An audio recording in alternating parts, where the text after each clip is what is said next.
नमस्कार, closing call में आपका स्वागत है। आपके साथ मैं हूं अभिषेक सत्यवर्तम और मेरे साथ ही मेरे सहयोगी डिम्पी कालरा और मुंबई स्टूडियो से प्रियंका भी हमारे साथ जुड़ गई हैं। बाजार में गिरावट बढ़ती जा रही है, रिकवरी के कोई संकेत नहीं है। 21,600 के आसपास है निफ्टी, 400 अंकों से ज्यादा की गिरावट है निफ्टी में। और अगर हम निफ्टी बैंक की बात करें तो अब करीब करीब 1900 अंकों की गिरावट हो गई है।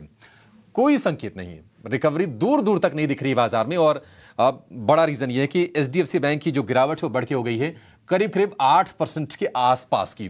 तो बाजार में कोहराम है और जिस तरह से कमजोर नतीजा है, लिक्विडिटी कवरेज रेशियो को लेकर चिंता है, एनआई अनुमान से कम रही, ब्रांचेस बैंक कम खुलेगा, डिपॉजिट ग्रोथ को लेकर चिंता है, तमाम चिंताएं हावी हो रही हैं और एचडीएफसी बैंक के शेयर को तोड़ रही हैं। और चूंकि वेटेज ज्यादा है एचडीएफसी बैंक का, इसके चलते बाजार भी टूट रहा है उसकी चपेट में आकर। तो काफी कमजोर स्थिति। अगर हम बीएससी लिस्टेड कंपनियों के मार्केट कैप की बात करें तो 3.5 लाख करोड़ रुपए आज के सत्र में साफ हो गए हैं और उसमें से 1 लाख करोड़ रुपए से ज्यादा अकेले एचडीएफसी बैंक का है। बैंक, फाइनेंशियल, मेटल शेयरों में आज हम सबसे ज्यादा गिरावट देख रहे हैं। यही नहीं, जो ग्लोबल संकेत थे वो भी थोड़े से कमजोर थे, वहां से प्रेशर बन रहा है। चीन की जो जीडीपी ग्रोथ के आंकड़े आए हैं दिसंबर तिमाही की, वो अनुमान से कमजोर आए हैं। और अमेरिका में ब्याज दरों में कटौती को लेकर जो उम्मीदें बढ़ रही थी, शायद उसमें भी अब थोड़ी ज्यादा देरी हो और ये चिंता भी बाजार को कहीं ना कहीं खाई जा रही है। बहुत कमजोर स्थिति। 4 दिन हमने देखा, 4-5 दिन लगातार रफ्तार से चला था, लेकिन 2 सत्र से अब बाजार में हम प्रेशर देख रहे हैं। एसबीआई लाइफ आज टॉप गेनर है और इसके अलावा देखने की आईटी को stocks HCL tech, TCS, Infosys में करीब आधे से लेकर 1% के आसपास की मजबूती इस वक्त बाजार में है। लेकिन थोड़ा सा आंकड़ों को अंदर से टटोलते हैं। वायदा बाजार की कहानी क्या है, डिप्पी समझते हैं। डिप्पी, प्रेशर गहरा रहा है 21,600, मतलब जहां से चले थे फिर से लौट के वहीं पे। कहानी क्या कह रही है एफएनओ के आंकड़े से? ठीक है, इंपॉर्टेंट बात अभिषेक का 2-3 बातें तो ऑलरेडी आपने ऐसे कवर किए, मैं उसको थोड़ा और अच्छे से क्लियर कर देता हूं। जैसा पॉइंट अगर आप देखेंगे, निफ्टी ने हुआ क्या था कि 21,700 और 800 वाला जो रेजिस्टेंस का बैंड था उसको गैप के साथ पार किया था। आपको ध्यान होगा 21,800 के ऊपर शुक्रवार की क्लोजिंग मिली थी, फिर सोमवार हम 22,000 के ऊपर आए थे, मंगलवार हम 22,000 के ऊपर क्लोज करके गए थे। तो 2 बार के जो गैप थे, निफ्टी ने पहली बात तो उसको फिल कर दिया कि आप जो गैप है मैं उसको फिल कर देता हूं, तो फिल हो गया। दूसरी बात, मार्केट के अंदर क्या है, एचडीएफसी बैंक की ना केवल वेटेज बल्कि कन्विक्शन का भी बहुत काम करती है। मैं कई बार मार्केट में बोलता हूँ भाव और भावनाएं वाला जो वर्ड, वो यही कन्विक्शन का ही मैं बात बोल रहा हूँ। क्योंकि एचडीएफसी ना केवल, ऐसा नहीं है कि एचडीएफसी के नंबर पहली बार खराब आए हैं 3 साल में। आप 3 साल में, इसके 1 साल में तो 3 बार 4 बार के क्वार्टर आते हैं। आप जाके चेक कर लीजिए, आपको कभी भी जब भी खराब हुआ कि एचडीएफसी बैंक इतना बुरा टूटा, नहीं। जिस मुकाम पर टूटा वो मुकाम गलत था। मार्केट ऑलरेडी ऐसे ही बहाने ढूंढता है कि आपने ये खराब किया तो मैं ये पनिशमेंट, ये अब क्या होगा, एचडीएफसी के बराबर का एचडीएफसी चाहिए। तो एचडीएफसी दोबारा नंबर तो लाएगा नहीं, तो फिर किसके नंबर चाहिए? आपको रिलायंस के नंबर का वेट करना पड़ेगा, शुक्रवार को आ रहे हैं। तो जब तक वो नहीं आएंगे ना, तो आपका ढांढस नहीं बंधेगा। आपका अगर नुकसान 10 रुपये का हुआ है ना, तो कम से कम 5 रुपये वाली चीज़ तो सामने खड़ी करो। अगर 10 रुपये का नुकसान है, सिर्फ बोलेंगे कि हाँ हाँ कवर हो जाएगा, कवर हो जाएगा, कवर हो जाएगा, तो नहीं होगा। उसके लिए आपको एक चीज़ चमत्कार करके दिखाना होगा, तो वो चमत्कार हो सकता है रिलायंस करे। ये पहला ऑब्जर्वेशन है, इसलिए मार्केट बहुत जल्दीबाजी नहीं करेगा। दूसरा पॉइंट है, एवरेजेस का लॉस कर रहा है मार्केट। ये एवरेजेस इंपॉर्टेंट सपोर्ट की तरह काम करते हैं, उसको धो रहा है, उसको तोड़ रहा है। एक और इम्पॉर्टेंट ऑब्जर्वेशन मेरा ये है कि 10.5% का विक्स है। आज सुबह हमने जब 11:15 बजे तक आपको विक्स नोटिस कराया था, इनफैक्ट 10:30 बजे तक भी, उस समय विक्स बढ़ा हुआ नहीं था। लेकिन 11:15 बजे के बाद एकाएक विक्स में स्पीड आ गई। यानी कि जो एक उम्मीद थी कि हम रोक लेंगे एचडीएफसी के लॉसेस को आज के पहले आधे पौने घंटे में, वो धूमिल होगी, वो ख़त्म होगी। और उसके बाद से मार्केट ने फियर और वॉलेटिलिटी दोनों को जन्म दे दिया, जो कि 15 पॉइंट पे और 10-10.5% बढ़ने पर हुआ। एक और चीज़ जो मेरे को दिख रही है वो है वेटेज का आमना सामना बराबर नहीं हो रहा। मैं आपको सिर्फ एक छोटी सी बात बताता हूँ, एचडीएफसी बैंक जो इस समय सिर्फ निफ्टी को नुकसान पहुंचा रहा है वो 200 पॉइंट का है। लेकिन उसके अगेंस्ट में अभी आप जो पढ़ने वाले गेनर्स अभिषेक बता रहे थे कि आईटी में इन्फोसिस चल रहा है, टीसीएस चल रहा है, एचसीएल टेक चल रहा है, एलएनटी साथ दे रहा है, इन सबको मिला के भी 20 पॉइंट नहीं है। तो आप इसी से अंदाजा लगाइए कि 4 बड़े शेयर 20 पॉइंट का गेन दे रहे हैं और इकलौता एचडीएफसी 200 पॉइंट का नुकसान दे रहा है। ये बराबर की टक्कर नहीं है, इसलिए एक तरफ का झुका हुआ पलड़ा वो झुका ही हुआ है। फिर भी मैं उम्मीद करता हूँ कि भुलाने में आज की क्लोजिंग बहुत बड़ा रोल प्ले करेगी। कल नए सिरे से नए तरीके से मार्केट उतरेगा, इसलिए मैं आज के क्लोजिंग पे तो मेरे को नहीं लगता कि बहुत जल्दी से स्पीड से रिकवरी आ जाएगी, और मैंने ना भी बोला ही सुबह ये बात। लेकिन मेरे को लगता है कि कल से शायद स्थिति थोड़ी अलग तरीके से हो जाएगी। मेहमान आ चुके हैं हमारे सामने, विजय चोपड़ा जी हैं, कुणाल परार, सुदीप शाह, इन सब से हम बातचीत करेंगे। और पहले हमको इंट्रोड्यूस भी करवा रहे हैं और बातचीत के सिलसिले को शुरू करा रहे हैं मेरी सहयोगी प्रियंका।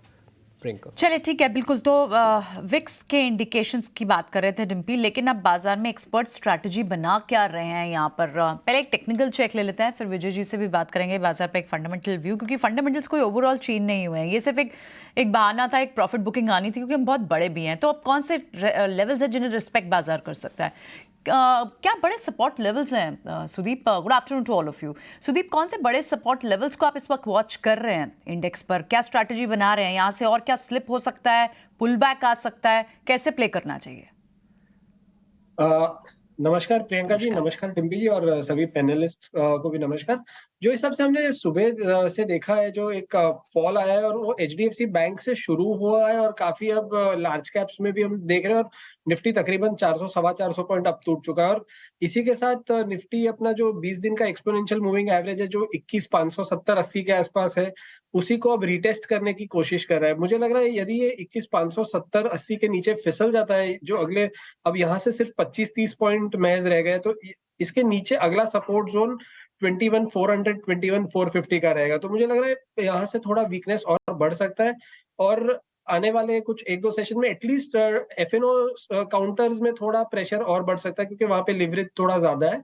और बैंक निफ्टी की यदि बात करें, तो बैंक निफ्टी जो हमने देखा है कि जो एक पूरा अपमूव आया था बैंक निफ्टी में 42,100 से लेके 48,600 तक का, उसका 38% जो रिट्रेसमेंट है वो तकरीबन 46,000 46,100 के बीच में है स्पॉट लेवल्स पे। यदि इसके नीचे ये एक इंपॉर्टेंट सपोर्ट बन सकता है, पर इसके नीचे यदि फिसल गया तो अगला जो सपोर्ट बैंक निफ्टी में बनेगा वो है 45,400 45,500 का।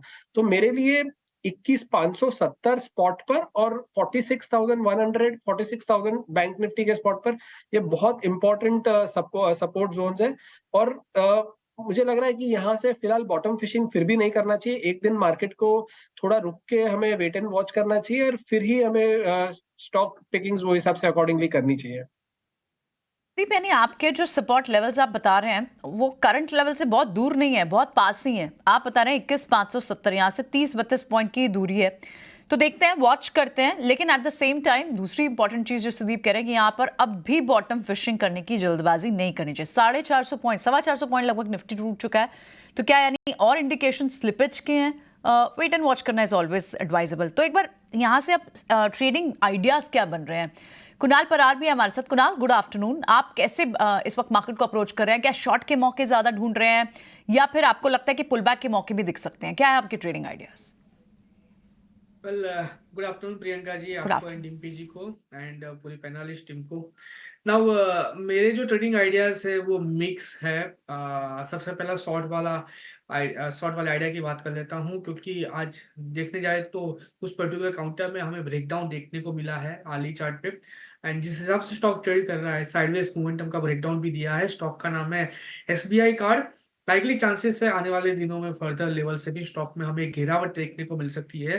तो 751 के अराउंड स्टॉक ट्रेड कर रहा है। 767 के एसएल के साथ यहाँ पे बेचने की सलाह है। टारगेट की बात करें तो 735 720 के दो टारगेट हमें एसबीआई कार्ड में देखने को मिल सकते हैं। तो एसबीआई कार्ड यहाँ पे बेचने की सलाह है, लेकिन सामने एक ऐसा काउंटर है जहां पे एक अच्छी खासी मोमेंटम आज के दिन में देखने को मिली है, प्लस काउंटर ने काफी अच्छा सपोर्ट भी लिया हुआ है। स्टॉक का नाम है ल्यूपिन। आप देखो तो आली चार्ट पे 1370 1370 का सपोर्ट काउंटर ने लिया है। पहले भी सेम लेवल का सपोर्ट लेके काउंटर ने हमें ऊपर में 1430 तक के लेवल दिखाए थे। तो प्रेजेंट लेवल से ल्यूपिन फ्यूचर खरीदारी करके चलने की सलाह है। टारगेट 1430 पहला टारगेट, और जैसे ही ब्रेक होता है 1475 1475 दूसरा टारगेट भी हमें यहाँ पे देखने को मिल सकता है। तो एसबीआई कार्ड यहाँ पे बेचने की सलाह है और ल्यूपिन यहाँ पे खरीदारी करके चलने की सलाह है।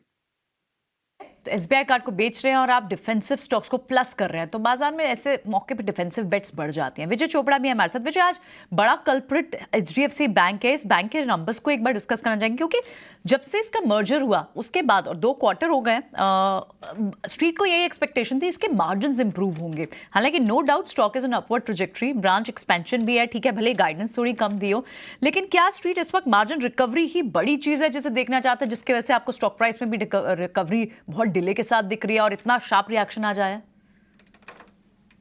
Priyanka, good afternoon, thanks for having me on the show. देखिए, कुछ एक कारण है, जो नेट इंटरेस्ट मार्जिन हम देख रहे हैं उस पे बहुत ज्यादा प्रेशर है, और आपकी बात बिल्कुल ठीक है। जब से मर्जर हुआ उसके पश्चात हम देख पा रहे हैं कि एचडीएफसी बैंक पे प्रेशर है। अब मैं एक चीज बोलना चाहूंगा, पिछले 5 से 6 सालों को अगर आप देखिए, कितने सारे नए बैंक्स सामने आ चुके हैं। उन सारे बैंक्स का एक बहुत अच्छा नेटवर्क बन चुका है और बहुत एक्सपेंशन कर चुके हैं। और मेरा ये मानना है कि अब फिजिकल बैंक ब्रांचेस की requirement over a period of time कम होती जा रही है। पेमेंट बैंक्स हैं, वहां पर भी आप अगर सेविंग्स में पैसा रखते हैं तो आपको इंटरेस्ट मिलता है। पेटीएम जैसे बैंक्स भी हैं। जब आप ये समझिए कि बैंकिंग की रिक्वायरमेंट है क्या, कॉर्पोरेट्स के लिए रिक्वायरमेंट है, लोन्स के लिए रिक्वायरमेंट है, मगर जो रिटेल में जिस तरीके के मार्जिन्स पहले मिला करते थे, वो अब मार्जिन्स अवेलेबल नहीं होंगे, वो स्ट्रेच होते चले जाएंगे। सेकेंडली, हर एक जो ब्रांच है, ब्रांच का मतलब कॉस्ट है, जो केपेक्स लगता है ब्रांच को डेवलप करने में, वो एक कॉस्ट है, एम्प्लॉय कॉस्ट है। उसके अलावा बहुत सारी वहां पे हर चीज मेंटेन, एक फिजिकल ब्रांच मेंटेन करने का एक रनिंग कॉस्ट है। तो इन सब के चलते हुए एक बहुत बड़ा स्ट्रक्चर जो एचडीएफसी ने खड़ा किया है, वहां पे मार्जिन्स के ऊपर स्ट्रीट की चिंताएं हैं। मुझे लगता है कि इस पर मैनेजमेंट जरूर काम करेगी और over a period of time हम देखेंगे कि कुछ आइटरेशंस होंगी। कई बार ऐसा होता है कि कंपनीज में स्मार्ट साइजिंग की जाती है, फ्लैप कट किया जाता है, और फ्लैप कट करने के बाद बैलेंस शीट्स अच्छी हो जाती हैं, जो फालतू के खर्चे हैं वो कम कर दिए जाते हैं या खत्म कर दिए जाते हैं। तो एचडीएफसी की मैनेजमेंट बहुत स्मार्ट मैनेजमेंट रही है। इस तरीके का बैंक मुझे आज भी याद है, पुरी साहब ने एक बार बहुत अच्छा एक इंटरव्यू दिया था कि 30% ग्रोथ फॉर 30 क्वार्टर्स, और काफी साल पहले की बात है। तो ऐसा कोई बैंक नहीं है जिसने इस तरीके की ग्रोथ दिखाई है, मगर जब एक साइजेबल नंबर हो जाता है तो वहां पर उस तरीके की ग्रोथ एक्सपेक्टेशंस डेफिनेटली हिट होती हैं, खासकर मर्जर के बाद। पर मुझे लगता है इस फॉल के बाद HDFC will do a lot of soul searching, और मैनेजमेंट इस पे करेक्टिव स्टेप्स लेगा। और जो होल्ड कर रहे हैं लॉन्ग टर्म के लिए, बिल्कुल घबराने की आवश्यकता नहीं है, और जो अभी लेना चाहते हैं वो थोड़ा सा रुकें, let the storm actually finish. और मैं यही कहूंगा, फिलहाल एचडीएफसी से दूर रहें, मगर मार्केट में बहुत सारी दूसरी अपॉर्चुनिटीज हैं, अच्छी वैल्यूएशन पे काफी सारे स्टॉक्स अवेलेबल हैं, उसके बारे में हम थ्रू द शो बातचीत भी करेंगे। तो एचडीएफसी बैंक से भी दूर रहिए, थोड़ा सा मामले को स्थिर होने दीजिए। लेकिन अगर आपका निवेश है तो आपको बहुत ज़्यादा घबराने की ज़रूरत नहीं है, पैनिक में नहीं आना है इस वक्त। लेकिन बाजार की अगर बात करें तो निफ्टी की जो गिरावट है वो 450 अंकों से भी ज़्यादा की हो गई है। और अगर हम निफ्टी बैंक की बात करें तो 1955 करीब करीब 2000 अंक गिरावट और बढ़ रही है निफ्टी बैंक में। अगर आप देखेंगे तो इसमें अगर आप कंट्रीब्यूशन के हिसाब से देखें तो एचडीएफसी बैंक का योगदान तकरीबन 1550 अंकों का है, और निफ्टी की बात करें तो वहां पर आधे करीब करीब 450 अंक नीचे निफ्टी है, 225 अंक अकेले अकेले एचडीएफसी बैंक का है इसमें। ठीक है, लेकिन एक काम करते हैं, जरा सुदीप से समझ लेते हैं कि ट्रेड के मौके बाजार में बन कहां पर रहे हैं। सुदीप जी बताइए, आपकी ट्रेडिंग कॉल्स क्या हैं आज के लिए? मेरे 2 ट्रेडिंग कॉल्स हैं, एक बाय और एक सेल में। पहले बाय का बता देता हूँ। बाय का सौदा है मिदानी, मिश्रा धातु निगम। हमने देखा है कि आज यहाँ पे एक अच्छा प्राइस एक्शन देखा गया था, 5-5.5% तक की तेजी भी है, और जो पिछले 1.5-2 महीने का जो कंसोलिडेशन था उसमें से हमें ब्रेकआउट यहाँ पे देखने मिला है। प्लस डेली, वीकली और मंथली चार्ट सभी पे सब टाइम फ्रेम पे ये स्टॉक पॉजिटिव मोमेंटम दिखा रहा है।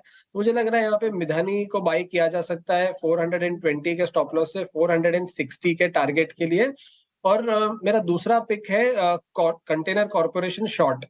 तो मुझे लग रहा है यहाँ पे कॉनकॉर में जो हमने देखा था कि 1 जनवरी से एक मूव आया था 860 के आसपास से 920 तक का, स्टॉक ने ये पूरा जो मूव था उसको नलीफाई करके आज 10-डे एक्सपोनेंशियल मूविंग एवरेज और 20-डे एक्सपोनेंशियल मूविंग एवरेज दोनों के नीचे अब स्टॉक सस्टेन कर रहा है और ओपन इंटरेस्ट में भी बढ़ोतरी हो रही है, जबकि प्राइस एक्शन 4-4.5% नेगेटिव हो रहा है। तो यहाँ पे अच्छा शॉर्ट बिल्डअप भी हमने देखा है। तो मुझे लग रहा है 859 के स्टॉप लॉस के साथ यहाँ पे 820 के टारगेट के लिए कंटेनर कॉर्पोरेशन को शॉर्ट किया जा सकता है। कॉनकॉर शॉर्ट है, एक शॉर्ट की कॉल, दूसरी बाय की रणनीति। मिश्र धातु निगम यानी कि मिधानी 5% ऊपर ऑलरेडी ये शेयर है 430 रुपए के भाव पर, लेकिन 460 रुपए तक जाने का ये दमखम रखता है। इस बीच कमजोर बाजार में नतीजे भी आ रहे हैं, उनका भी फ्लेवर जरा चेक कर लेते हैं। एशियन पेंट्स के नतीजे आगे हैं और मुनाफा आया है 1450 करोड़ रुपए का। अभी एजेंसीज के हवाले से ये आंकड़े निकल के आ रहे हैं और जब आंकड़े आएंगे रिफाइंड होके थोड़े आ जाएंगे, इस पर हम व्यू भी लेंगे। वॉल्यूम ग्रोथ को लेकर नजर रहेगी, किस तरह की वॉल्यूम ग्रोथ निकल के आती है एशियन पेंट्स के लिए। हालांकि एक जो कंफर्ट वाला फैक्टर रहा है वो रहा है क्रूड। हमने देखा कि लार्जली 75 से 85 डॉलर के बीच में ही कच्चा तेल रहा है, जो कि इनके लिए एक की रॉ मटेरियल होता है। लेकिन कहीं ना कहीं लास्ट टाइम हमने देखा था कि डेकोरेटिव सेगमेंट वाला जो चीज़ थी वो फोकस में रही थी। 1.5% नीचे फिलहाल ये शेयर कारोबार कर 3246 रुपए के आसपास का भाव है। और पिछले कुछ दिनों से हम देख रहे थे कि जो कंजम्पशन वाले जो शेयर थे वहां पर प्रेशर बना हुआ था, उसमें एशियन पेंट्स भी शामिल था। लेकिन नतीजे आने के साथ ही एक हम तेज कट देख रहे हैं और बाकी आंकड़ों का इंतजार है कि एशियन पेंट्स के बाकी आंकड़े कैसे निकल के आते हैं। लेकिन 0.25% नीचे ये शेयर दिन के निचले स्तर पर कारोबार करता हुआ। एक क्विक व्यू लेंगे आपसे कुणाल, एशियन पेंट्स कोई ट्रेड बनता है अभी? वेल अभिषेक, एशियन पेंट की बात करूँ तो जिस हिसाब से अभी स्टॉक ट्रेड कर रहा है, मेरा व्यू अभी स्टॉक में अवॉइड करने का है, क्योंकि आप वॉलेटिलिटी देखो, हाईएस्ट वॉलेटिलिटी अभी देखने को मिल रही है। अगर मैं सिंगल कैंडल पे बात करूँ तो ऊपर में 3288 और नीचे 3199 का लो बनाया है। तो फिलहाल मैं इस स्टॉक को अवॉइड करने की ही सलाह दूंगा।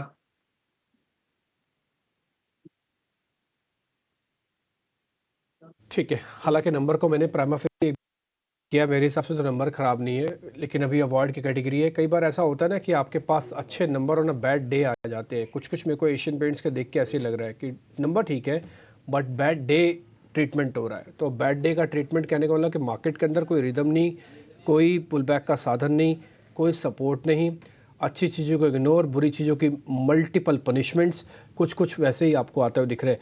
मैं एक छोटे मोटे आपको पॉइंट्स इसमें से बता देता हूँ, जैसे कि मैंने कैसे देखा कि मेरे को इसका बिट मार्जिन, क्योंकि जो मार्केट एक्सपेक्ट कर रहा था ना वो 21.5% के आसपास का मार्जिन एक्सपेक्ट कर रहा था, मार्जिन करीब 22% के आसपास है मेरे पास जो इन्फॉर्मेशन है उसके अकॉर्डिंग। इनका जो प्रॉफिटेबिलिटी है वो भी मार्केट एक्सपेक्ट कर रहा था कि 1410 करोड़ रुपए के आसपास की आएगी, 1448 करोड़ रुपए के आसपास का नंबर हमको दिख रहा है। कंसो आई भी उम्मीद से थोड़ी ज़्यादा ही दिखी है।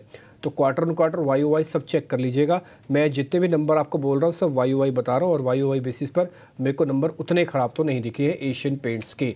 बट हाँ, फिर भी मैं बोलूँगा कि good number on a bad day ये ज़रूर आज होता हुआ दिख रहा है। इसके साथ आगे बढ़े, अवनी भट्ट हमारे साथ जुड़ रही है, एक जरा ऑप्शंस का ट्रेड उनसे समझ लेते हैं, फिर उसके बाद हम आगे बढ़ेंगे। विजय जी से 2-4 शेयर्स मेरे को पता करने हैं, फिर उनसे आइडिया लेंगे। पहले जरा ऑप्शंस का चैंपियन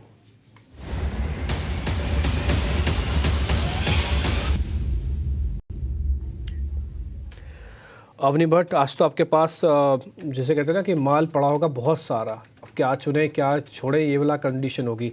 बताइए क्या चुनना है और क्या पुट है या कॉल है? जी बिल्कुल डिम्पी जी, गुड आफ्टरनून। तो आज जो हिसाब से मार्केट है, यहाँ से उम्मीद ऊपर जाने की और नीचे जाने की गुंजाइश दोनों बाजू बराबर हो चुकी है, प्रोबेबिलिटी बराबर हो चुकी है। तो हम एक बैलेंस्ड व्यू लेके चलेंगे। जो स्टॉक्स में ओपन इंटरेस्ट एडिशन कल दिखा था, लॉन्ग एडिशन, वो था ITC, और आज भी इतने खराब मार्केट में भी स्टॉक होल्ड कर रहा है। और उम्मीद है कि ये 470 के पुट में इसमें काफ़ी अच्छा ओपन इंटरेस्ट बिल्टअप है, हाईएस्ट ओपन इंटरेस्ट है, और कोई शॉर्ट एडिशन दिख नहीं रहा है कॉल में भी। तो ITC में व्यू पॉजिटिव रहेगा। तो ITC जन 470 का कॉल हम खरीद सकते हैं 5 रुपये में। उसका टारगेट रहेगा 10 रुपये का और स्टॉप लॉस रहेगा 3 रुपये का। तो इसमें अधिकतम मुनाफा जो है वो 7,200 रुपये का होगा, और जो मैक्सिमम लॉस होता है वो 4,000 तक रुक जाएगा। और दूसरा एक शॉर्ट एडिशन जो हमें दिखा है वो UPL में है, यूनाइटेड फॉस्फोरस। इसमें पुट्स में भी अनवाइंडिंग दिख रही है और कॉल्स में बहुत ज्यादा शॉर्ट एडिशन है। 550 की पुट में खरीदारी करेंगे 9 रुपए के करीब। टारगेट रहेगा उसका 16 रुपए का और स्टॉप लॉस रहेगा 4 रुपए 50 पैसे का। तो इसमें अधिक मुनाफा होगा टारगेट पे 9,100 का और जो अधिकतम नुकसान है वो 5,800 का हो सकता है। ठीक है, ये आपने अच्छा किया कि आपने कॉलर पुट दोनों आमने सामने रख दिए हैं। आप ऐसा ना करें कि आप सिर्फ मंदी सोचते रहें। ऑलरेडी 2000 पॉइंट चले गए हैं बैंक निफ्टी के। और ये ना पुरानी कहावत है मार्केट की कि मार्केट चलता सीढ़ियों से है और उतरता लिफ्ट से है। इसी बैंक निफ्टी को जहाँ 2000 पॉइंट टूटा ना, इसी 2000 पॉइंट को चलने में 1.25 महीना लगता है। 1.25 महीने में 2000 पॉइंट आए हुए हैं। मैंने भी चेक किया कि जिस जगह पे खड़े थे, अगर पहली बार उस जगह पे खड़े होते और जहाँ से हम टूटे वहाँ पे हमको 1.25 महीना लगा और आज एक ही दिन के अंदर मार्केट ने सफाई कर दी। इसलिए जो पुरानी कहावतें हैं या मार्केट की जो लर्निंग्स हैं उसको ज़रूर अपने पल्ले बांध लेना चाहिए। ये आईटीसी और यूपीएल जो वीक है सो उसको वीक करो, जो स्ट्रांग है उसको स्ट्रांग करो। आईटीसी की कॉल प्लस करो, यूपीएल की पुट प्लस करो। यही तो फिलहाल का वर्डिक्ट है। 2000 पॉइंट आपको बैंक निफ्टी पे दिखा देता हूँ मैं एक बार ज़रा स्क्रीन पर, अगर किसी को ट्रस्ट ना हो रहा तो 2000 पॉइंट मार्केट ने साफ़ कर दिए और ये आपको स्क्रीन पे दिख रहा होगा 46,000 है। कल तक ये 48,000 था, आज 46,000 है। सोच रहे हैं आप, कई बार बोलते और सुनते समय लगता होगा, लेकिन अगर एक लॉट या 2 लॉट की भी कैलकुलेशन डाल दी जाए तो बहुत बड़ा पैसा ऊपर नीचे हो सकता है। खैर एनी हाउ, ऑप्शंस के ट्रेड आपने समझ लिए। अब जरा विजय जी के पास चलता हूँ मैं। बहुत नेगेटिविटी वाली बात हो गई, एक मिठास भरे शेयर की बात करते हैं, वो है मिठास फूड। एक बार जरा आपके पास होगा अपने डाटाबेस में मिठास नाम की कंपनी है। वो मेरे को इसलिए याद आ रही है क्योंकि पिछली बार भी जब हम इसके बारे में चर्चा कर रहे थे तो ये बात हमने क्लियर कर दी थी कि ये हलवाई वाली कोई कंपनी नहीं है ना, ये दूसरे अलग तरीके से जुड़ी हुई कंपनी है। एक बार अगर मिठास दिखाएं तो विजय जी, आपने वो जो शेयर बताया था, जितना मेरे को याद है शायद 13 रुपये पे हमारा डिस्कस हुआ था। आज ये 18 रुपये हो गया और आज भी एथिकली देखा जाए तो कोई बहुत ज़्यादा नीचे नहीं है, सिर्फ 2% नीचे है। सर उस समय क्या रीडिंग थी और इस समय क्या रीडिंग है अभी शेयर को? डिम्पी जी, आपको धन्यवाद, आपने याद रखा। ये कंपनी मिष्ठान फूड्स है, मिठास नहीं, सॉरी, आपको थोड़ा सा करेक्ट कर रहा हूँ। ये प्राइमरीली चावल में काम करती थी और उस समय भी जब मैंने जब रिकमेंड किया था 12 रुपए के आसपास था, तो वहां से तो लगभग आपका 50% रिटर्न है अगर 18 रुपए के भाव को देखें तो। और मुझे लगता है कि यहाँ से भी ये 22-23 रुपया बहुत आराम से जा सकता है। उसके कुछ रीजंस हैं। पिछले साल इसने जो नंबर्स किए थे, सेल्स नंबर्स, करीब 600 करोड़ रुपए का इसका टॉप लाइन था और इस साल लगभग ये डबल करेगा, क्योंकि अभी तक ये करीब 600 करोड़ रुपया कर चुका है 2 तिमाही में और आगे 2 तिमाही बाकी हैं। तो अंदाजा ये है कि 1100-1200 करोड़ करेगा। तो जब सेल्स डबल हो रही हैं तो जाहिर है प्रॉफिटेबिलिटी भी लगभग डबल होने के चांस हैं। तो एक बात ये है। दूसरा, 2-3 इसको और बेनिफिट मिले हैं कि भारत सरकार ने जब ये नॉन बासमती बैन किया है तो इस कंपनी ने अपने जो दुबई और सिंगापुर सब्सिडरी से ईस्ट एशिया से काफी non basmati non basmati rice को इंपोर्ट करके अपनी दूसरी कंट्रीज में एक्सपोर्ट किया है। तो उनके एक्सपोर्ट्स बढ़ रहे हैं। इसके अलावा मेरे को लगता है कि एक और अच्छी खबर इसमें ये थी कि गुजरात गवर्नमेंट के साथ इसका करार हुआ था फॉर एथेनॉल। अब एथेनॉल के ऊपर भी जो शुगर बेस्ड एथेनॉल है या शुगर केन बेस्ड एथेनॉल है उसके ऊपर सरकार ने रोक लगाई है, मगर इनका जो है वो ग्रेन बेस्ड एथेनॉल बनाने का प्लांट है जो ये लगा रहे हैं। कमीशनिंग चल रही है और अगले साल कमीशनिंग पूरी हो जानी चाहिए। तो 1000 किलोलीटर पर डे का इनका प्लान है कि ये इतना प्रोडक्शन करेंगे। तो ग्रेन बेस्ड तो अलाउड है ही। तो मुझे लगता है ओवरऑल चावल के साथ एथेनॉल भी है और इसमें मेरा ये मानना है कि आराम से आपको 22-23 का टारगेट मिलेगा। स्टेबल कंपनी है, बिल्कुल शांति से लेके रखिए और ये धीरे धीरे आपको रिटर्न देके जाएगा। ठीक है सर, डन। मिष्ठान फूड्स, अब हमको ये बिल्कुल ये याद रहेगा। एक काम करते हैं, एक छोटा सा ब्रेक ले लेते हैं। आप भी थोड़ा खाना पीना कर लीजिए। 2000 पॉइंट चले गए हैं बैंक निफ्टी से। मैं डरा और धमका नहीं रहा, लेकिन हो क्या रहा है कि मार्केट के अंदर जो हो रहा है सिर्फ बता रहा हूँ कि अच्छा नहीं हो रहा। और एशियन पेंट के नंबर अच्छे हैं। अभी हमने कमेंट्री भी इसकी निकाली है, अभिषेक ने कुछ पॉइंटर्स बना के भेजे। अभी हमारी रिसर्च टीम उसको एक बार चेक करके फटाफट से स्क्रीन पर डाल देगी। वो भी आपको दिखाएंगे एक ब्रेक के बाद। उसमें भी ऐसा तो कुछ नहीं लग रहा, लेकिन बस है सो है। अच्छे नंबर में बुरे दिन आएंगे तो फिर यही होगा। छोटा सा ब्रेक लेकर तुरंत लौट रहे हैं।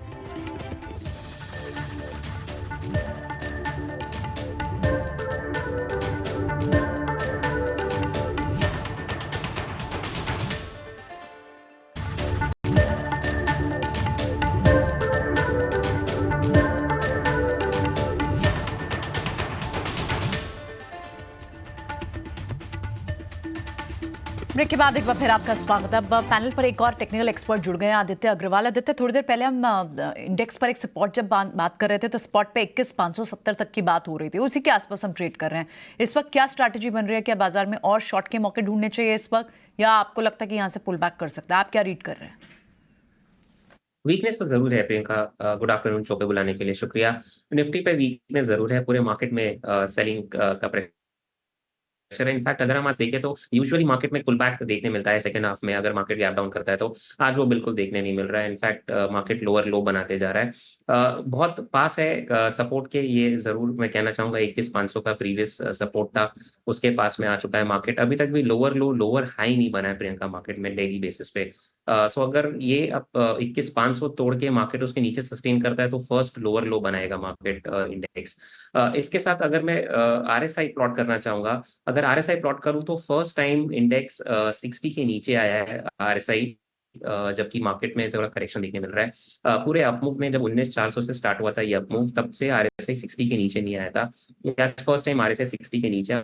और दूसरी बात, इंडेक्स अपने 20 DMA के नीचे भी अपट्रेड कर रहा है, जो कि एक ट्रेलिंग स्टॉप लॉस लाइन के जैसे एक्ट करता है प्रियंका। सो ये दो अहम इंडिकेटर्स ये सजेस्ट कर रहे हैं कि एक वीकनेस तो जरूर आई है मार्केट में। करंट लेवल्स पे क्या मैं शॉर्ट करना चाहूंगा? नहीं, मैं वेट करूंगा, क्योंकि 70 पॉइंट डाउन साइड पे बहुत स्ट्रॉन्ग सपोर्ट एरिया है 21,500 पे। अगर वो ब्रेक करता है तो डेफिनेटली एक डाउन साइड दरवाजा और खुल जाता है, और वो नीचे की तरफ 20,800 तक एक डाउन साइड मुझे दिख रहा है। तो फिर उस केस में मैं एक फ्रेश शॉर्ट पोजीशन बनाना चाहूंगा 20,800 के टारगेट्स के लिए। वेट एंड वॉच है, यानी अभी फर्दर यहाँ से और शॉर्ट के मौके होंगे या नहीं, और फर्दर वीक होगा या नहीं, इस पे अभी कहना मुश्किल है, लेकिन पुल बैक भी क्लियरली नहीं दिख रहा है। ठीक है, तो ऐसे में ट्रेड कैसे करें? कौन से आपके रिकमेंडेशंस हैं आज के? क्योंकि मार्केट एक बाय और एक सेल के साथ और IT मार्केट को थोड़ा बहुत जो भी सपोर्ट कर। आदित्य, आपके पास आते हैं, आपकी कॉल्स ले लेते हैं, क्योंकि थोड़ी सी आपके साथ बात करने में हमें दिक्कत आ रही है, लेकिन अगर इनकी रिकमेंडेशंस है तो वो सामने ही ले आते हैं, क्योंकि ठीक है, अभी आदित्य के साथ जुड़ेंगे और तब उनकी रिकमेंडेशंस भी सुनेंगे। लेकिन इस वक्त क्लियरली बाजार में जिस तरह के साइंस दिख रहे हैं वो आपको फर्दर वीकनेस होगी, यानी बहुत ही मेक और ब्रेक लेवल पर है इस वक्त बाजार की। यहाँ से क्या पुल बैक आएगा, अटेम्प्ट होगा, या फिर और फर्दर वीक हो सकता है, इस पर अभी बहुत क्लैरिटी नहीं मिल रही है। लेकिन ट्रेड्स क्या हैं आदित्य के? आदित्य जुड़ गए हमारे साथ। आदित्य, ट्रेड्स बताएं अपने।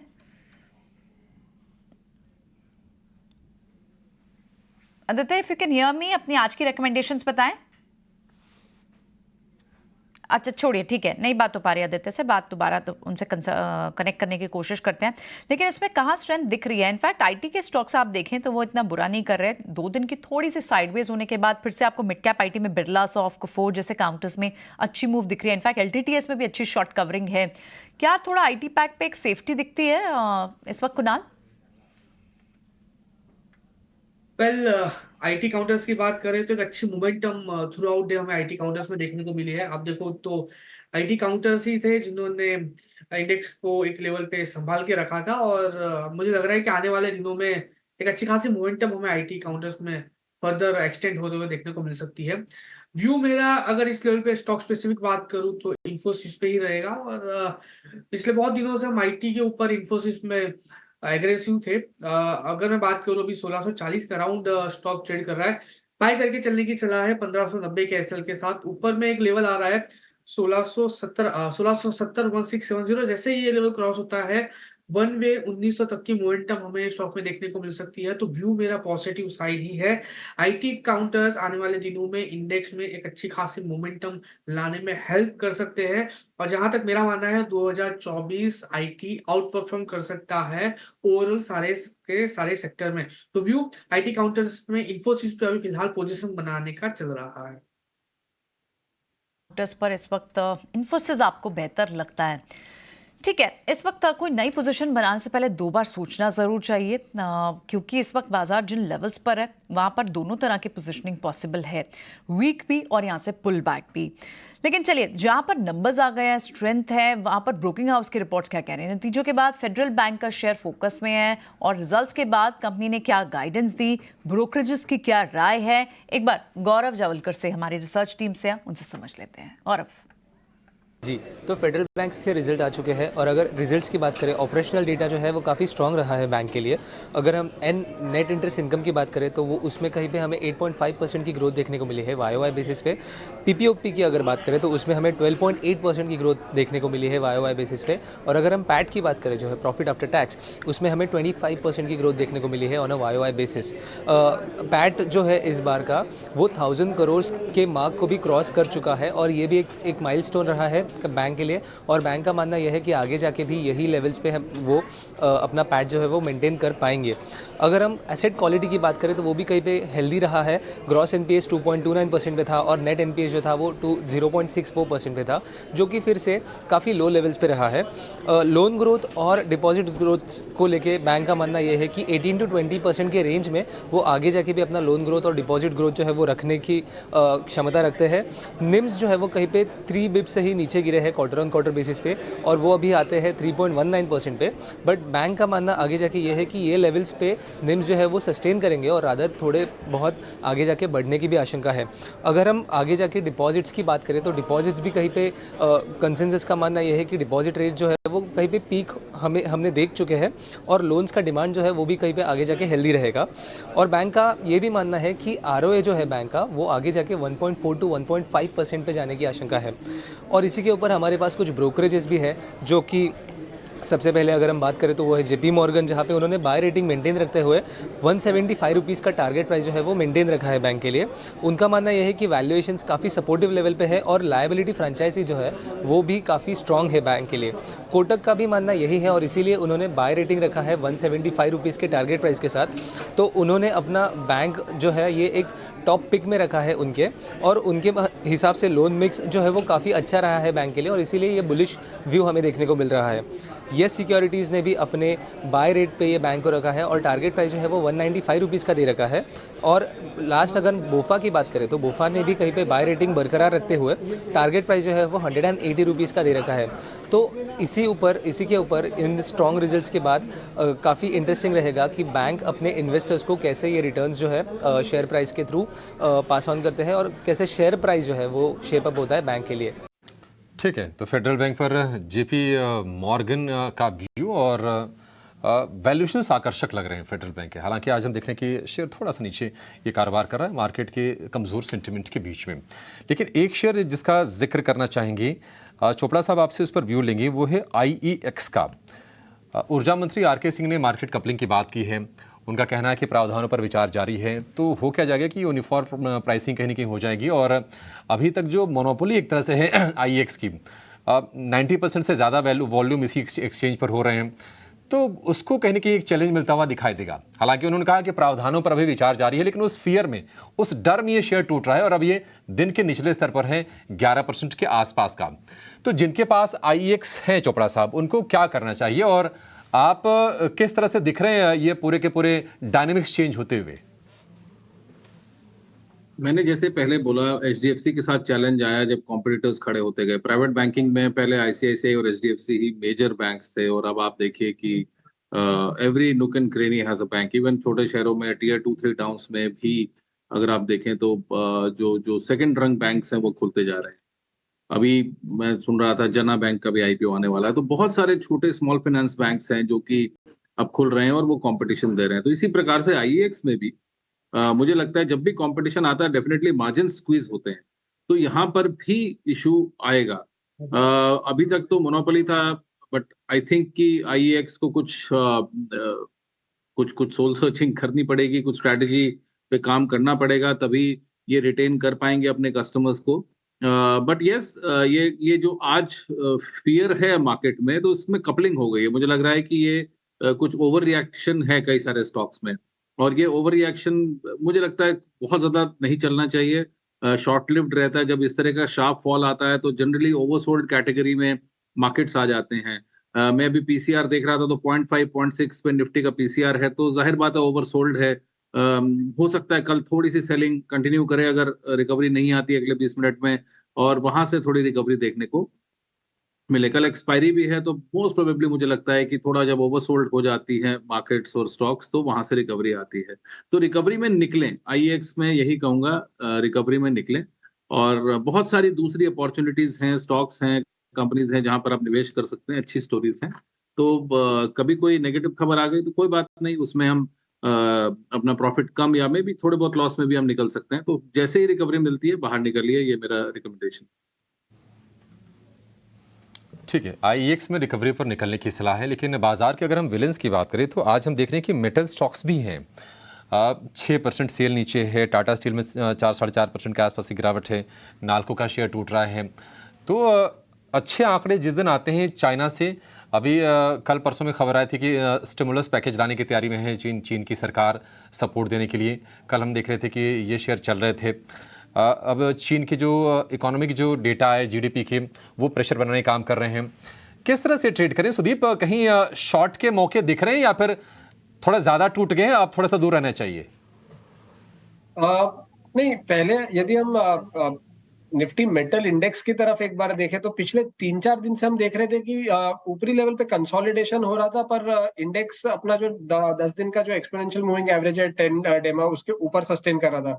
पर आज एक ही साथ ये जो फॉल आया है वहां पे 10 एंड 20 डेमा दोनों को इंडेक्स ने ब्रीच कर दिया है। प्लस जो इम्पोर्टेंट एक स्विंग सपोर्ट था 8 जनवरी का निफ्टी मेटल इंडेक्स में 7730 का, अब इंडेक्स उसके नीचे सस्टेन कर रहा है। और एक इम्पोर्टेंट ग्लोबल जो लेवल पे हम देखते हैं एक वेरिएबल चेंज हो गया है, वो है डॉलर इंडेक्स का मोमेंटम। डॉलर इंडेक्स जो पहले 102.50 के आसपास एक रेजिस्टेंस ले रहा था और उसी के आसपास ट्रेड कर रहा था 102-102.50 के आसपास, वहां पे कल शाम को हमने देखा था कि डॉलर इंडेक्स 103.30 के करीब आ गया था। तो उसी के वजह से हमने देखा है कि ये मेटल स्टॉक्स में एक नरमी आई है और आज अच्छे कट्स के साथ ये सारे ओपन हुए हैं।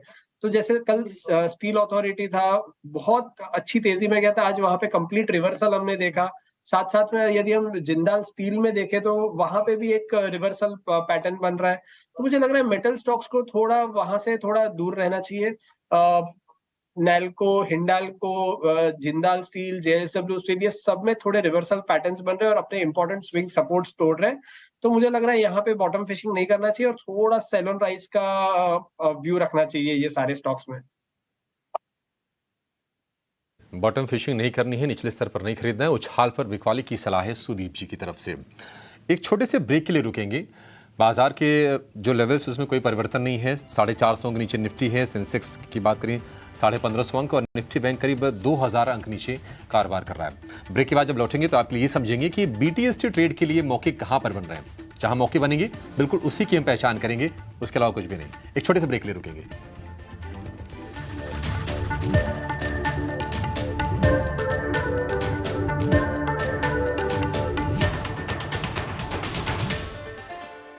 सर बेरी पुलाव ट्राय करू, मस्त है। कैसा है?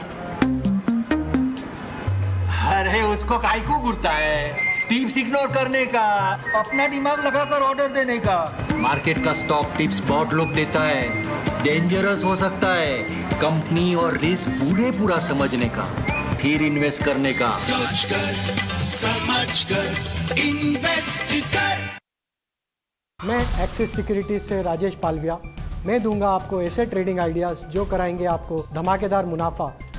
तो देखिए पालविया के पटाखे शेयर्स सिर्फ ईटी नाउ स्वदेश पर।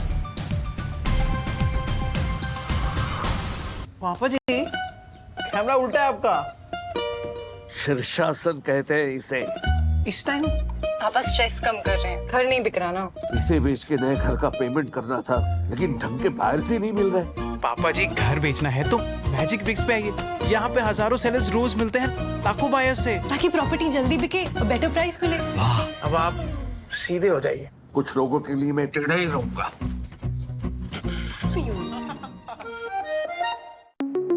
मेरा काम वाइंडिंग का है, रिपेयरिंग का करता हूँ, मजदूरी का लाइन है। अब आज तो मेरा शरीर काम कर रहा है, कल मेरा शरीर नहीं काम करेगा तो मुझे कौन सपोर्ट करेगा? पेंशन नहीं है तो जीवन नहीं है। फिर ये ऐसा है जैसे शरीर के अंदर खून का होना, अगर खून नहीं है तो शरीर बेकार है। एनपीएस में जो मेरी आमदनी है उसमें मैं थोड़ा थोड़ा जमा कर लेता हूँ और मुझे पूरा यकीन भी है कि मेरा बुढ़ापा सही कटेगा पेंशन के थ्रू। अपने बेहतर कल को सुनिश्चित करने के लिए एनपीएस जरूरी है। जो चांद तक जाएगी। मैं एक ऐप बनाऊंगा जो मुझे ब्रूनो को समझने में हेल्प करेगा। मैं एक शू बना रही हूँ जिससे I can fly. When you believe nothing is impossible, you see no limits. Engineering solutions for a limitless world. Kirloskar. Uttarakhand का नवनिर्माण। उत्तराखंड में 200 से ज्यादा अनूठी और बहुमूल्य हर्बल प्रजातियां पाई जाती हैं। राज्य के 7,200 हेक्टेयर के इलाके में फैले 109 हर्बल क्लस्टर्स में 324 किस्म के औषधीय पौधों की खेती होती है। सुगंधित फसलों की खेती के लिए उत्तराखंड में 2 हेक्टेयर तक 1 लाख रुपए या 50% तक की लागत की सब्सिडी मिलती है। आज हम जहाँ इस दिवस को जड़ी बूटी दिवस के रूप में मना रहे हैं, यह हमारी एक ऐसी विरासत है जिसमें संपूर्ण विश्व का कल्याण सुनिश्चित किया जा सकता है। उत्तराखंड में सुगंधित फसलों की खेती, आसवन, क्वालिटी जांच और मार्केटिंग की मुफ्त ट्रेनिंग मिलती है। सीमांत किसानों को 5 नाली तक रोपाई के लिए सुगंधित पौधे मुफ्त मिलते हैं। प्रसंस्करण और आसवन उद्योग को 10 लाख रुपए तक सब्सिडी मिलती है। ये पहाड़ों के लिए 75 तथा तराई में 50% है। क्वालिटी जाँच की फीस पर भी 50% की छूट है। रिटायरमेंट पे कोई सोचता ही नहीं है, सोचता कभी 50 की उम्र में आकर। और एक ऐसा तबका जो रिटायरमेंट के बारे में आज भी बिल्कुल नहीं सोचता, वो है औरतें। औरतें कमा के भी वनरेबल हैं, पैसा कमाती हैं, घर पे दे देती हैं और एक एक रुपए को मांगती हैं। सो एनपीएस एक इक्वालिटी ला रहा है कि भाई चाहे वो आदमी है, चाहे वो औरत है, चाहे वो ट्रांसजेंडर है, चाहे वो अदर जेंडर है, हम सब एक बराबर प्लेटफॉर्म पे हैं। अपने बेहतर कल को सुनिश्चित करने के लिए एनपीएस जरूरी है।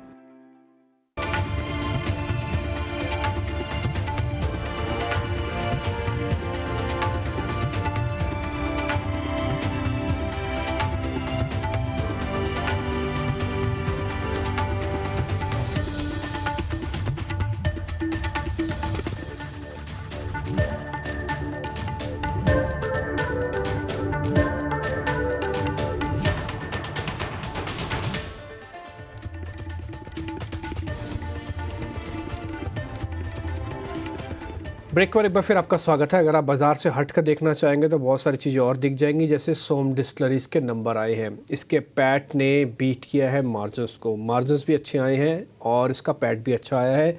मैं आपको पहले इसका मुनाफा बता देता हूँ। मुनाफा है करीब 110 ठीक है, हाँ 10 से 18 करोड़ और इसका जो मार्जिन्स आया है वो है 5.5 से 6.5 के करीब। जैसा आपको दिख रहा होगा नीचे लिखा हुआ, यस ये ठीक है। तो इस शेयर ने रिएक्शन दिया पॉजिटिव और इस शेयर 2% ऊपर भी है। एक और खबर भी बता दूं, इस टिकर में अभी नहीं आई, अभी आ जाएगी। BEL को एक ऑर्डर मिला है 1034 करोड़ का, हो सकता है पहले चला भी दिया हो, एक बार वो भी दिखा देना। BEL है ना, उसको एक ऑर्डर भी मिला 1034 करोड़ का और ये सोम डिस्टिलरीज है। विजय जी एक बार ज़रा इस सोम डिस्टिलरीज पे आपके रिकमेंडेशन चाहिए। ये शेयर ठीक है, इनके पास अभी इनकम टैक्स से कुछ इंक्वायरीज़ हुई थी, उसके बाद से शेयर थोड़ा नीचे आ गया। वो रेगुलर इंक्वायरीज थी इनका भी कहना, और वो कई कंपनीज में भी हुई थी, लेकिन उसके बाद ये शेयर थोड़ा नीचे आ गया था। रिजल्ट से फिर से बता रहा है कि एक सेकंड राउंड की तेज़ी के लिए भी तैयार हो सकता है। इन्होंने बहुत मेहनत की है हैदराबाद में अपना बिज़नेस बढ़ाने के लिए, बेंगलुरु में बिज़नेस बढ़ाने के लिए, अब कुछ राजस्थान और नॉर्थ के लाइसेंस भी हैं इनके पास। मेरा ये मानना है जिस प्रकार से ये स्टॉक नीचे आया था, उसके बाद थोड़े कंसोलिडेशन के बाद मतलब लगभग 100 रुपया नीचे आया, हल्का सा बढ़ना शुरू हुआ है, रिजल्ट्स अच्छे हैं। मेरा ये मानना है कि लेना चाहिए और यहाँ पर आप इसमें थोड़ा थोड़ा पैसा निवेश कर सकते हैं। अच्छा कंपनी है और लिकर में नो डाउट एक बहुत अच्छा इसने अपना नाम बनाना शुरू किया है पिछले कुछ सालों में, तो सोम डिस्टिलरी अच्छा लगता है। इसके अलावा डीपी जी अगर आप अलाउ करें तो 2-3 कॉल्स और देना चाहता हूँ। कर रहे हमसे गलती हो रही है, हम आपसे नहीं पूछ पा रहे, बताइए सर। मेरा पहला रिकमेंडेशन है वेंकीज। वेंकीज हम सब जानते हैं, वेंकटेश्वरा हैचरीज है, साउथ में बहुत अच्छा इनका डिस्ट्रीब्यूशन चैनल है। वेनकॉब चिकन करके बहुत सारी रिटेल शॉप्स भी हैं और ऐसे बाजार में भी अगर आप देखें बहुत स्ट्रॉन्ग खड़ा हुआ है। मेरा ये मानना है जिस प्रकार का, जैसे सर्दी में नॉर्मली कंजम्पशन नॉन वेजिटेरियन का बढ़ जाता है, तो करीब करीब 2000 के लगभग अभी ये ट्रेड कर रहा है। 2300 के टारगेट के लिए इसको खरीदा जा सकता है। इसके अलावा मैं दो स्टॉक्स और बताना चाहता हूँ, जो कि प्राइमरली हम हर साल सर्दियों में लेते हैं और लेते गर्मियों के लिए। पहला उसमें जो स्टॉक है वो है वाडीलाल। आइसक्रीम्स का ब्रांड है, बहुत अच्छा एस्टैब्लिश्ड ब्रांड है। करीब 2690 के लगभग अभी ट्रेड करता है और मुझे लगता है कि ये 3000 और 3200 के टारगेट के लिए खरीदा जा सकता है। पीक सर्दी चल रही है और मुझे लगता है कि जैसे ही यहाँ से सर्दी की ढलान शुरू होगी और गर्मी की शुरुआत शुरू होगी, इन स्टॉक्स की बढ़त भी शुरू हो जाएगी। तो फंडामेंटली स्ट्रॉन्ग कंपनी है, अच्छा मैनेजमेंट है। और तीसरा मेरा जो रिकमेंडेशन है वो है वर्लपूल। वर्लपूल भी मैं अच्छी गिरावट देखने को मिली थी और उसके बाद एक बहुत अच्छा कंसोलिडेशन इस स्टॉक ने देखा है। तो 1380 के लगभग ये ट्रेड कर रहा है। मेरा ये मानना है कि यदि कुछ महीनों के लिए कोई इसको लेता है तो 1600 के टारगेट के लिए इस कंपनी को लिया जा सकता है। तीनों ही बहुत ही स्ट्रॉन्ग, फंडामेंटली स्ट्रॉन्ग कंपनीज हैं, अच्छी मैनेजमेंट है और बहुत सालों से भारत में ऑपरेट करते हैं। तो इन तीनों कंपनीज में मैं रिकमेंडेशन दूंगा बाय की। ऑब्जर्वेशन काफ़ी अच्छी लगी मेरे को विजय जी कि इसको आप सर्दियों में खरीदो गर्मियों के लिए। ये बहुत बढ़िया आपने पॉइंट बताया। एक्चुअली वाडीलाल ये ऐसी कुछ है। अच्छा सर, एक वाडीलाल का जब आपने नाम बता दिया, एक छोटा सा पॉइंट मैं आपसे पूछ लूँ। वाडीलाल, इनके प्रमोटर कुछ स्टेक बेचना चाहते थे, वो बिक गया क्या? मेरे को पता नहीं, मैं ढूंढ रहा था, मेरे को दिखा नहीं, आपको पता होगा। नहीं, इसमें कुछ प्रमोटर्स पैसा रेस करना चाहते थे अपना स्टेक बेच के, और उसमें कुछ गलत भी नहीं है। कई बार ऐसा होता है कि प्रमोटर्स अपनी होल्डिंग थोड़ी सी डाइल्यूट करते हैं, इसमें कुछ गलती नहीं है डिम्पी। अगर प्रमोटर होल्डिंग मैं कहूंगा कि 51% से ऊपर है, तब तक मैं कहूंगा प्रमोटर्स का बहुत मेजर इंटरेस्ट है कंपनी के अंदर, और ऐसी कोई दिक्कत नहीं है। बहुत सारी कंपनीज में बहुत प्रमोटर्स अपना जो बच्चा है जिसको पाल पोस के बड़ा करते हैं, इस कंपनी को बहुत सालों से उन्होंने सींचा है, अगर अपना मोनेटाइज करना चाहते हैं स्टेक, तो उसमें कोई बुराई नहीं है। इसको नेगेटिवली नहीं देखना चाहिए। अगर कंपनी में कोई कॉर्पोरेट गवर्नेंस इशू नहीं है और प्रोडक्ट रिलेटेड इशू नहीं है और कहीं पे वो प्रोडक्ट फ्यूचर में इररिलेवेंट ना हो जाए, अगर वैसी कोई दिक्कत नहीं है, तो ये तीनों ही फैक्टर्स मुझे लगता है वाडीलाल में नहीं है। बहुत अच्छा ब्रांड है और over a period of time उन्होंने अपने नए आइसक्रीम के वेरिएंट्स भी बहुत सारे लॉन्च किए हैं। तो आई थिंक कि जो गर्मियों का जो प्रोडक्ट है वो सर्दियों में लेना चाहिए, सस्ता मिलता है और अभी सेल में मिल रहा है मैं कहूंगा, और ये बहुत ही अच्छा कंपनी है। आपको निश्चित रूप से ये 3100-3200 जाता दिखेगा।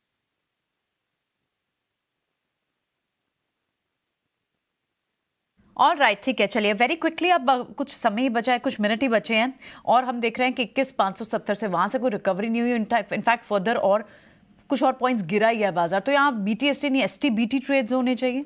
कुणाल, क्विकली इंडेक्स पर एक क्या यहाँ से आप ट्रेड लेके जाएंगे और कोई STBT या BTST आइडियाज भी है? वेल, जिस हिसाब से भी बैंक निफ्टी ट्रेड कर रहा है, लाइकली चांसेस है कि यहाँ से और भी 200-300 पॉइंट की गिरावट बैंक निफ्टी में हमें देखने को मिल सकती है। मैं यहाँ पे कोई बैंक निफ्टी में ट्रेड लेने की सलाह नहीं दूंगा क्योंकि रिस्क उतना फेवरेबल नहीं होगा। लेवल की बात कर लेते हैं, 45,800 तक के लेवल बैंक निफ्टी में देखने को मिल रहे हैं। नाउ BTST की बात कर लेता हूँ, पर्टिकुलरली स्टॉक स्पेसिफिक। ऑलरेडी हमने IT की बात की है, उसमें हमने इन्फोसिस की बात की है, लेकिन एक और स्टॉक है जहाँ पे मुझे लग रहा है कि अच्छी खासी मोमेंटम देखने को मिल सकती है। स्टॉक का नाम है सोनाटा सॉफ्टवेयर। आप देख सकते हो कि काफी अच्छी बढ़िया सी मोमेंटम हमने स्टॉक ने दिखाई है। प्रेशर लेवल से खरीदारी करके चलने की सलाह है। एसएल जो मेंटेन करके चलेंगे 745 का होगा। टारगेट की बात कर लेते हैं, 775 का पहला टारगेट है। इमीडिएट जो उसका रेजिस्टेंस है, जैसे ये ब्रेक होगा 800 तक के भी टारगेट हमें स्टॉक कल के दिन में दिखा सकता है। तो बाय करके चलिए Sonata Software with the SL of 745। All right, एक बाय का ट्रेड आपने ढूंढ लिया यहाँ पे। क्विकली आदित्य, आपका यहाँ पर क्या कन्विक्शन कहता है? आप यहाँ से क्या ट्रेड कैरी फॉरवर्ड करके जाएंगे? प्रियंका, क्लियरली शॉर्ट तो नहीं लेना चाहूंगा क्योंकि जैसा कि मैंने कहा पहले भी, मार्केट एक बहुत अच्छे सपोर्ट पे है। कल एक रिवर्सल हमें थोड़ा शॉर्ट कवरिंग रैली देखने मिल सकती है मार्केट में। जैसा विजय जी ने कहा कि यूजुअली एक्सपायरी वाले दिन होता है। अगर मैं स्टॉक स्पेसिफिक देखूँ तो एक बाई रहेगा। इन्फोसिस डेफिनेटली कुणाल ने कवर किया। HCL टेक भी देख सकते हैं, IT स्पेस में बहुत शानदार तेजी है। तो HCL टेक्नोलॉजीज मुझे अच्छा लग रहा है, यहाँ पे एक बाई करके देखना चाहिए। ऊपर की तरफ आपको लक्ष्य 1650-1700 तक आएंगे।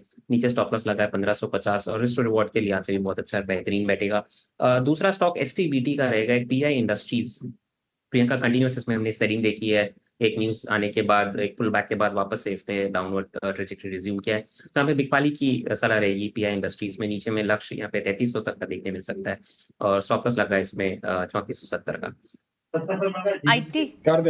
आईटी के ट्रेड्स तो यहाँ से कैरी फॉरवर्ड दिख रहे हैं, लेकिन सेल के भी trades at the same time है और बाजार में कोई रिकवरी इस वक्त फर्दर नहीं दिख रही, लेकिन फर्दर शॉर्ट के मौके भी नहीं ढूंढने चाहिए जो शॉर्ट नहीं लेके जाना चाहते हैं। लेकिन क्विकली एक बार कल बड़े इवेंट्स क्या आने हैं जिस पर नजर रखनी चाहिए, स्नेही हमें बता रही हैं। स्नेही क्विकली बताएं।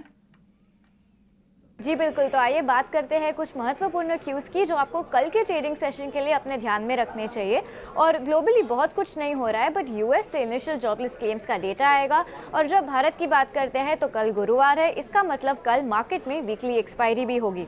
Q3 अर्निंग्स की बात करते हैं तो निफ्टी पैक में से इंडसइंड बैंक अपने थर्ड क्वार्टर के आंकड़े रिलीज करेगा कल, और नॉन निफ्टी पैक में से भी कई सारी कंपनियां हैं जो कल अपने तीसरे क्वार्टर के नंबर्स रिलीज करेंगी, जो है जिंदाल स्टेनलेस, मेट्रो ब्रांड्स, मैस्टेक, पॉलीकैब, पूनावाला फिनकॉर्प, आरके फॉर्जिंग, टाटा कम्युनिकेशन और बहुत कई सारी कंपनियां हैं। आइए बात करते हैं कुछ कॉर्पोरेट एक्शन के बारे में। तो कल रिकॉर्ड डेट है चंबल फर्टिलाइजर्स के शेयर बायबैक का। अब 450 रुपये पर शेयर का बायबैक है और इश्यू साइज जो है वो कुल मिला के 700 करोड़ की है। और आखिरी में बात करते हैं शक्ति पंप्स की। ये काउंटर पे भी ध्यान बनाए रखेगा क्योंकि कल इसका बोर्ड फंड रेजिंग प्लान्स के लिए मिलेगा और इसकी मीटिंग करेगा, तो शक्ति पंप्स भी कल फोकस में रहेगा। तो इन सारे काउंटर्स पर अपना ध्यान कल के लिए बनाए रखेगा। ठीक है, बहुत बहुत शुक्रिया स्नेही ये सारे इवेंट्स हमें बताने के लिए। काफ़ी इंटरेस्टिंग स्टॉक पॉलीकैब का भी दिख रहा है, ऐसे वीक बाजार में 2-2.5% ऊपर है क्योंकि अच्छा खासी हैमरिंग लास्ट वीक हो चुकी है।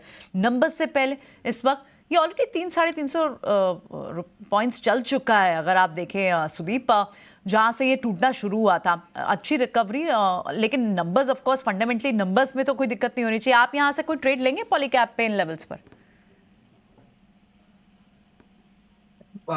प्रियंका जी, यदि हम पॉलीकैब का चार्ट देखें तो जो हिसाब से ये जो बड़ी गिरावट आई थी उसके बाद जो 11 जनवरी का कैंडल था 4400 और 3800 का, ये आज उसके हाईज तक ये लेवल्स अभी पहुंच रहे हैं। तो 4480 4500 जहाँ पे 200 दिन का मूविंग एवरेज भी है, यदि इसके ऊपर जाएगा तो उसके बाद ही मैं इसमें एक लॉन्ग पोजीशंस लेने की सोचूंगा, वरना ये खाली रिट्रेसमेंट मूव हो सकता है पूरे डाउनफॉल का। और थोड़ा न्यू स्पेसिफिक काउंटर है, रिजल्ट्स तो अलग ही है, रिजल्ट्स तो आएंगे तो उसका जो रिएक्शन आना है वो आएगा। पर मुझे लग रहा है जो टैक्स अथॉरिटीज का जो न्यूज है उसका अगर कुछ फॉलो अप आया तो उसके वहां से हमें इसमें थोड़ी वॉलेटिलिटी और वापस नजर आ सकती है। तो मैं इसमें BTST अवॉइड करना चाहूंगा फिलहाल। इनफैक्ट कोई पोजीशन नहीं लेना चाहूंगा ये स्टॉक में फिलहाल। अवॉइड करेंगे। हालांकि 4 दिन से ये शेयर लगातार चल रहा और कहीं ना कहीं चर्चाएं होने लगी हैं कि क्या इसका बॉटम अब बन गया, अब तो कोई दिक्कत नहीं है। लेकिन चोपड़ा साहब, 1-2 शेयर ऐसे हैं, अब हालांकि समय इजाज़त नहीं दे रहा, आपसे बहुत संक्षेप में जवाब चाहेंगे। जब आप वेंकीज का नाम ले रहे थे ना, तो एपेक्स फ्रोजन, अवंती फीड्स, ये भी हमने चेक किया और वहाँ पर लगातार तेज़ी बनी हुई है। उनके अपने फंडामेंटल रीज़न है। इक्वाडोर जो कि सबसे बड़ा एक्सपोर्टर है, वहाँ पर कुछ दिक्कतें हैं, उसका फ़ायदा इन कंपनीज़ को मिल रहा है। तो अब लगातार ये चल रहे हैं, मुनाफा वसूली कर लेनी है या फिर अभी बने रहना है इन शेयरों में? जब भी कोई भी स्टॉक ओवर बॉट कैटेगरी में आ जाता है तो मेरा बड़ा स्ट्रॉन्ग रिकमेंडेशन होता है कि इसमें से आप एग्जिट कर सकते हैं। मुझे लगता है कि एपेक्स फ्रोजन फूड जो है, थोड़ा सा अगर आपको ऊपर मिलता है 280-285 के लगभग, बिल्कुल प्रॉफिट बुक करना चाहिए। और जैसे मैंने कहा कि सर्दियों में थोड़ा नॉन वेजिटेरियन फूड का कंजम्पशन बढ़ जाता है और नो डाउट एक्सपोर्ट्स भी बढ़ जाते हैं। कंपनी सारी की सारी एक्सपोर्ट्स में, श्रिम्प एक्सपोर्ट्स में शुमार हैं। तो प्रॉफिट बुकिंग करते चलिए, ये मार्केट्स में ऐसे झटके आते रहेंगे और अपने हाथ में मुनाफा बांधिए और जो स्टॉक नीचे है उनको लीजिए। वेंकीज नीचे है आप लीजिए और एपेक्स बेचिए। तो बहुत सारी स्ट्रैटेजीज पे आप लोग काम कर सकते हैं। तो आई थिंक प्रॉफिट बुकिंग बहुत इंपॉर्टेंट पार्ट है, करना चाहिए। प्रॉफिट बुकिंग करना चाहिए, स्किल भी है और कहने के बाजार में आपकी जिम्मेदारी बनती है कि अपनी प्रॉफिट को आप प्रोटेक्ट कीजिए। जहाँ हो रहा हो मोटे मुनाफे, उनको समेटिए। बाजार बंद होने में 1.5 मिनट का समय अब रह गया है, लेकिन लास्ट मिनट के ट्रेड में भी कभी कभी क्या होता है ना कि थोड़ी दिखती है उत्साह लोगों में। 455 अंक नीचे है इस वक्त निफ्टी, किसी रिकवरी का संकेत नहीं। निफ्टी बैंक की बात करें 2000 अंकों से ज़्यादा, ये 2% की गिरावट निफ्टी में है और उससे डबल निफ्टी बैंक में है करीब 4.25% के आसपास की। कई बार 2000 अंक चलने बाजार को महीने, 1.5 महीने, 2 महीने भी लगते हैं या फिर गिरने में। आज एक दिन में ये काम हो रहा है। HDFC बैंक जो गिरावट है 8% से ज़्यादा की हो गई है, 8.25% के आसपास की, और यहाँ पर ये क्लोजिंग अब देने जा रहा है। भारी गिरावट, नतीजों से निराशा और उसकी चपेट में बाकी बैंक भी आए जो वेटेज के लिहाज से बड़े हैं। कोटक बैंक हो गया, एक्सिस बैंक, ICICI बैंक, ये 3 से 3.5% के आसपास की गिरावट के साथ ये बैंक बंद होने जा रहे हैं। और निफ्टी बैंक के 12 में से 12 शेयर आज लाल निशान के साथ क्लोजिंग देते हुए दिखाई देंगे। 46,000 के आसपास का आंकड़ा निफ्टी बैंक पर, 21,600 के नीचे निफ्टी। आज जो चुनिंदा शेयर जहां पर आज थोड़ी तेजी दिखी उसमें से IT स्टॉक्स को आप देख सकते हैं। इन्फोसिस, TCS आधे % के आसपास की मजबूती, HCL टेक महिंद्रा 1% के आसपास की तेजी। तो तेजी वाले शेयर काफ़ी कम रहे, लेकिन नतीजों के दम पर कुछ एक्शन हमें ज़रूर दिखा। ICICI लोम्बार्ड की प्रीमियम ग्रोथ अच्छी आई थी, 6% ऊपर ये शेयर बंद होने जा रहा है। L&T टेक्नोलॉजीज़ भी ठीक ठाक नंबर्स आए थे, 3-4% के आसपास की तेजी रही, लेकिन IEX 10% टूटा, मार्केट कपलिंग वाले चिंताओं के चलते। और मेटल स्टॉक्स की अपनी कहानी है, चाइना से ख़राब आंकड़े, वहाँ की आर्थिक हालात थोड़े से कमज़ोर हैं, उसके चलते इन स्टॉक्स की पिटाई होती हुई दिखी है। लेकिन भारी गिरावट का सत्र, 2055 अंक नीचे निफ्टी बैंक की क्लोजिंग 40,000 के पास, और निफ्टी की क्लोजिंग 453 अंकों की। उम्मीद करेंगे अगर कल के सत्र में कि देखते हैं कि ये क्या होता है, ऐसे रिकवरी आती है या नहीं, लेकिन कल भी नतीजे फोकस में ज़रूर रहने वाले हैं इंडसइंड बैंक समेत। चलिए शो को यहाँ पर समाप्त करेंगे। विजय सर बहुत शुक्रिया आपका समय देने के लिए। कुणाल जी, सुदीप जी, आदित्य जी, आपका भी बहुत शुक्रिया आज शो में जुड़ने के लिए और बाजार के साथ साथ शेयरों पर अपनी रणनीति हमसे साझा करने के लिए। फिलहाल डिम्पी को, प्रियंका को और मुझे इजाज़त दीजिए। एक छोटे से ब्रेक के बाद आज पूजा त्रिपाठी आपकी कराएंगी कल की तैयारी, आप कहीं जाएगा नहीं। नमस्कार।